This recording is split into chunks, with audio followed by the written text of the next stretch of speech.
Hey guys, and welcome to Thursday.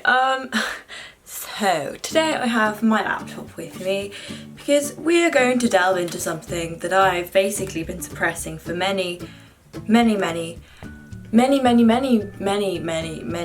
But you will know from the title of this video, I've written one kind of moves.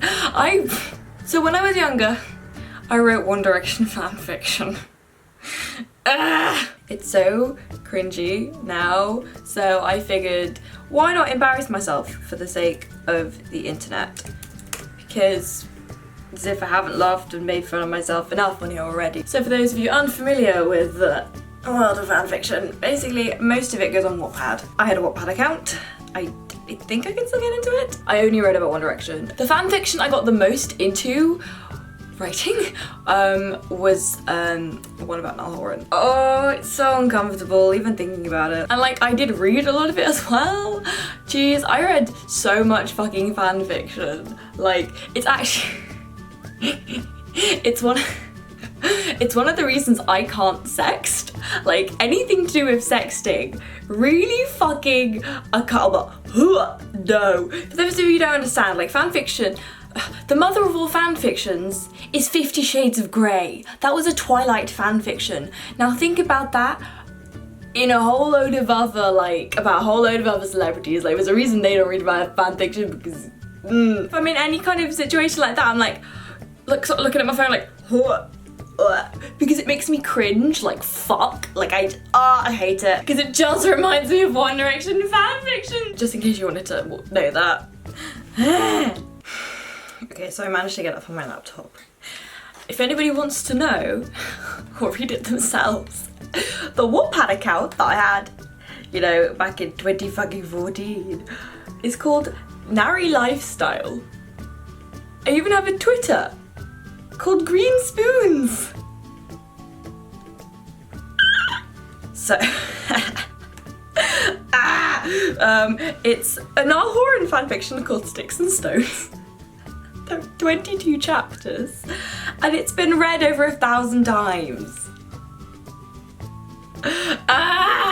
For those of you who don't know, I used to consider myself quite the writer, until I realised, no, maybe screenwriting is probably a better thing for me to do, because when I can make films, also you don't have to read it, you can just see it.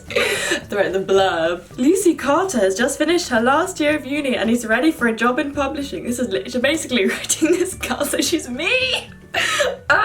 But everything changes when she meets Niall Horan. How long will she cope with missing him? The changes fame brings, good and bad, along with old ghosts that have come back to haunt her. Will she even get out alive? Oh no. This is not the original fanfiction, I can tell you that straight up. I think this is a second account.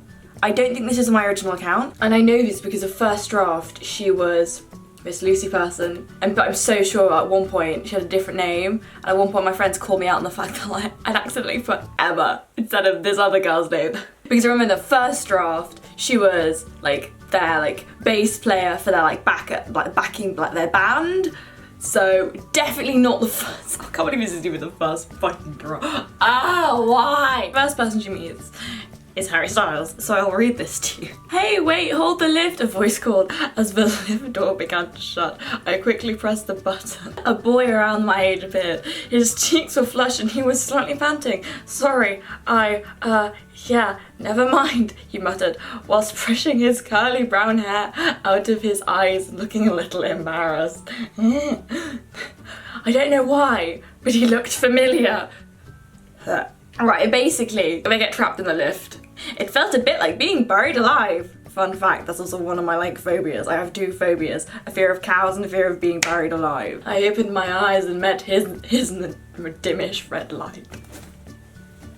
I thought this was quite a clever bit, like when the way he makes it. Basically, the second lift, they've rung the front desk and like the guy's asking like who's in the lift. So it's like, and your names? I'm Lucy Carter. And I'm Harry Styles. I froze. Harry Styles? Oh, this is absolute bullshit. Realised to like find you the bits worth reading, I have to read this whole thing. So fucking pray for me right now, okay? If I don't die of just internal cringe. You're a student? What are you taking? The genuine interest still surprised me. Harry Styles was interested in me. Well, right now I was totally shocked. There wasn't much else to do. I'm taking English literature with creative writing. I actually take comparative literature with film. Oh no! Oh no! No! No! No! I racked my head thinking of anything about myself that might interest him.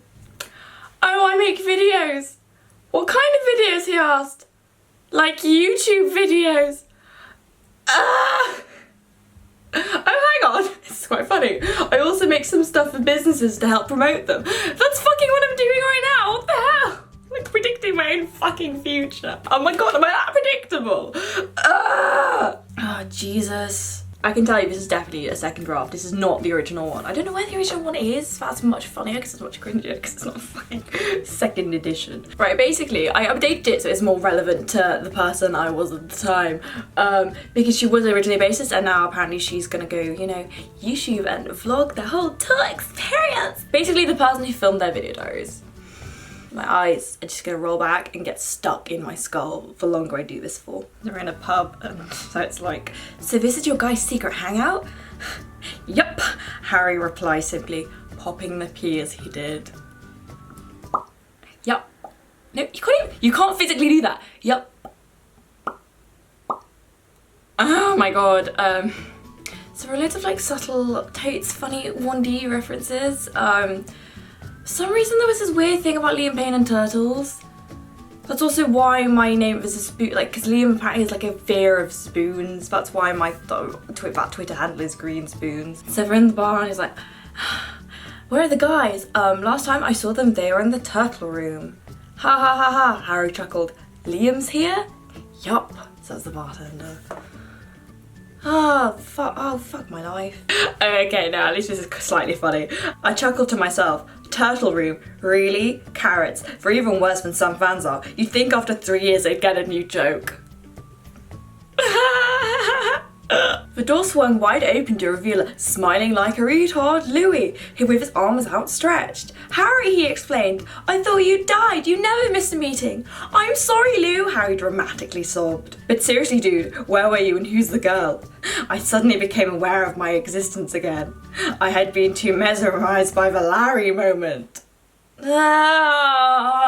One thing I find quite interesting about reading this is like, it's works much better as a screenplay than actually as like a piece of writing. It functions better as a screenplay, which I just find so weird because it is literally just a description of action and dialogue. There's nothing else in there really, so you can see what I meant for film. Like, what the fuck is this shit? Right, they're in a cab home and she's like falling asleep, but she's just fallen asleep. I didn't want to fall asleep. What if I woke up and none of this was real? I felt my shoulder gently being shook. Piss off, Alex. This dream is amazing, I mumble. Whose fucking name is Alex? Like, what the fuck is wrong with me? This is 2014, by the way.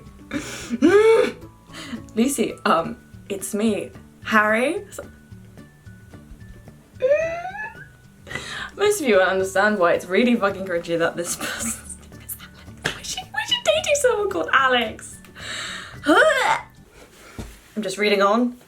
It's fine. The Alex person is a best friend / roommate. I know she doesn't like a boyfriend though, so I'm really confused, or like a really bad relationship. Just trying to look for it. It's just like start reading it. I'm sorry if all you get from this video is just me going because that's how I feel about this. Right, so this is just met now. I liked Harry, but I think I did it in a more friendly way. But no, there was something about him. In the cab ride here, I'd seen him sneaking glances at me and looking quickly away as I went to meet his eyes. I think he thought he was getting away with it.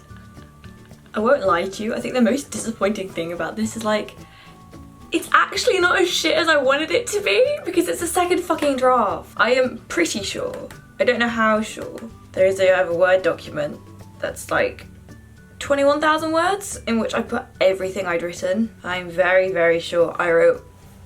I don't know if any of you know what imagines are. It's basically like a subgenre of fan fiction, but you write it from the point of view of the reader, but then every time they would like say like the character's name, you put like a Y/N, which stands for your name, so then you can, it's deliberately designed so that you can read it as if it's happening to you. And now I motherfucking know I wrote those. I wrote one of those for each one of the One Direction. There's also a Draco Malfoy fanfiction, which I find quite funny. Lord. Oh, here they are. Oh no, no, oh dear. I know, it's for, what the fuck? Oh, I know what this is, I found them. Right, I know there's one that was like vaguely, it's not dirty, but it's like vaguely inappropriate. I think it was a Niall one as well. I bet you anything it was a Niall one. Oh, I was so obsessed with him. Like, I know I keep banging on about Harry Styles, but I was obsessed with Niall Horan. Like, forget Harry Styles, I was obsessed with Niall Horan. Do you think they have a thing for blondes? I don't know what it is. I found it. Oh no, it's about Zayn Malik. Oh, Jesus. Oh, Lord. Oh no. So somewhere like backstage in a theatre, I think we're safe, Zayn whispers in your ear, sending chills down your spine. So it's written as like, you. If you look at fan fiction as a genre of writing, it's actually really interesting because it does something that like other genres just don't. But like, oh God help me, it's so fucking cringy. I think we're safe, Zayn whispers in your ear, sending chills down your spine. Then where are we? You whisper back in his. Right, moving on. Moving on, moving on. Oh no. Oh dear. You roll your eyes at him and walk down the hall. You turn and you look back at him. He was staring at you. You like what you see, Malik? You ask him, gesturing to yourself, giving him a suggestive look. His brown eyes glinted under the dim lights. Well, now that you mention it. Before you had time to react, Zayn had pinned you against the wall, one arm on either side of your head, caging you in. There was no escape.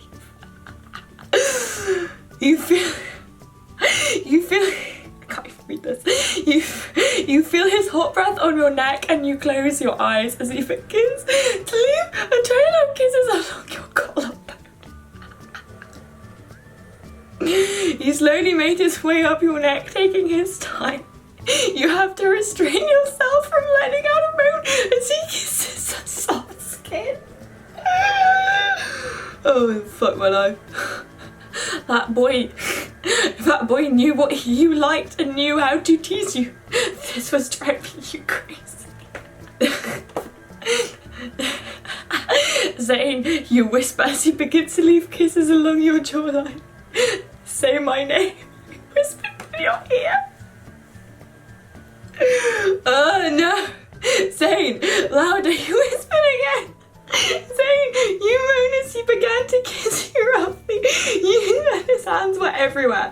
One moment your fingers would be in his hair, another and his hands would be making their way down your back. Ah! I'm so uncomfortable. And that's where that ends. Like, fucking God. What the hell? It goes on and on and on and on, but like, I'm pretty sure that's like that's the most inappropriate bit. I made a point of not writing like dirty fanfiction because my friends were going to see it. I will link that Wattpad down below because you guys like to love me. Right, that's as much as I can physically bring myself to do. So I hope you enjoyed that. I didn't enjoy that. I'm very uncomfortable right now. I wrote One Direction fanfiction. Like, subscribe and all that jazz. If you read fanfiction or like you wrote it, let me know down below so I can have something, some solidarity please. That would be nice. Bye.